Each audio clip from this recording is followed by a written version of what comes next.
खबर रीवा से, जहां शिक्षा विभाग की कार्यप्रणाली पर आए दिन सवाल उठने के बाद जेडी नीरव दीक्षित के द्वारा कुछ ऐसा उत्कृष्ट कार्य किया गया कि वह पूरे संभाग के लिए अब मिसाल बन गए हैं। संयुक्त संचालक लोक शिक्षण रीवा संभाग नीरव दीक्षित को उनके उत्कृष्ट प्रशासनिक एवं शैक्षणिक कार्यों के लिए संभागीय कमिश्नर रीवा बीएस जामोद द्वारा सम्मानित किया गया है। बताया गया कि जेडी नीरव दीक्षित ने अपने अल्प कार्यकाल में ही शिक्षक हित में जुड़े अनेक कार्यों से लंबित मामलों का निराकरण कर शिक्षा विभाग में सकारात्मक वातावरण बनाया है। उन्होंने शैक्षणिक स्तर सुधारने के उद्देश्य से लंबे समय से कार्यालयों में अटैच कर्मचारियों को उनके मूल पदस्थापन हेतु कार्यमुक्त कराने जैसे महत्वपूर्ण निर्णय लिए।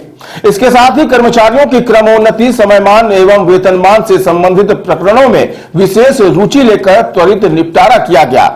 सतत मॉनिटरिंग और पारदर्शी कार्यप्रणाली के चलते शिक्षा विभाग की कार्य क्षमता में उल्लेखनीय सुधार हुआ है। इन्हीं उपलब्धियों को दृष्टिगत रखते हुए गणतंत्र दिवस समारोह में कमिश्नर रीवा द्वारा उन्हें सम्मानित किया गया। आगे करने की आवश्यकता है। देखिए, गणतंत्र दिवस के अवसर पर संभागायुक्त के द्वारा शिक्षा विभाग में पहली बार किसी अधिकारी को सम्मानित किया गया है। निश्चित तौर पर जो हमारे संभागायुक्त हैं वो समस्त अधिकारियों के कार्यों का समुचित मूल्यांकन करते हैं। जहां तक कार्यों का विषय है तो सभी जो भी कार्य किए गए हैं वो हमारे विभाग की प्राथमिकता के आधार पर हैं और उसमें हमारे जो शिक्षक हैं उनके सभी स्वत्वों का उनको समय पर भुगतान हो सके।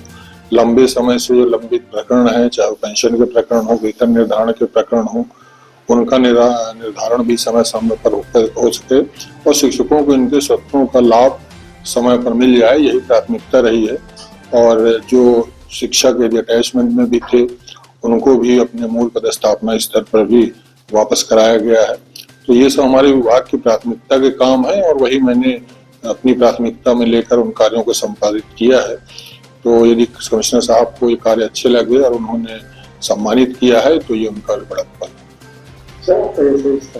तो आगे आने वाले अधिकारी के लिए क्या काम होगा और किस तरह से काम करना चाहिए? देखिए, अधिकारी जो होंगे वो अपने स्वविवेक से काम करेंगे, आगे क्या करेंगे उनके उसके बारे में मुझे कहना उचित नहीं होगा।